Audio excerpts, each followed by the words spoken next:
My evenings as a teenager were spent writing letters from home to my 4 brothers who were at war from Africa to New Guinea. My mother, father and I sat around the dining room table writing the daily news from Warrnambool. I feel that was the beginning of my active association with the services. My family had already suffered loss during World War I, and I hoped the same fate would not become of my brothers. The effort to support the war was extended to everyone. Even as children we raised money. Hard to do, but I sweated it out in the kitchen, making sausage rolls to sell for 1 penny each. Knitting scarves and mittens and socks was also a way to help out. My brothers wrote many letters in return. We saw how some letters had been opened and were censored so as not to give away information on their location. Each letter was read in detail by all the family. The next day I would tell my friends at school all about it. Sometimes this was interrupted by the loud ringing of the school bell, warning of another air raid drill. We would drop what we were doing and run for the schoolyard trenches.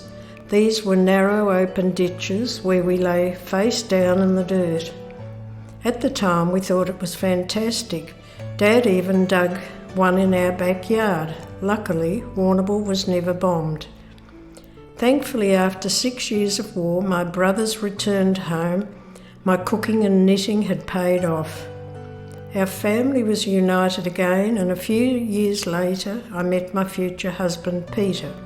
He was a pilot in the RAAF, having already served in the Middle East during World War II. His career in the RAAF spanned 38 years and took us to postings all over Australia, the United States of America and Malaysia.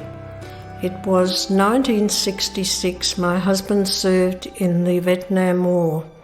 My daughter, son and I were left at the Amberley Air Base in Queensland. One day my daughter came home from the local school upset. One of the other schoolgirls had said that her dad was going to die in Vietnam. She was only 5 years old and had tears in her eyes. Confronted by this, my emotions were mixed as I had to live with this thought every day, that dreaded knock on the door with the worst news of all. I had to be strong, so I told her that her father was the bravest man in the Air Force and that's why he was needed in Vietnam. The stress and anxiety I had felt as a teenager for my brothers was now repeated as a wife and mother. What my mother and father must have gone through during World War II was similar to what I was experiencing now. It must have been a terrible burden.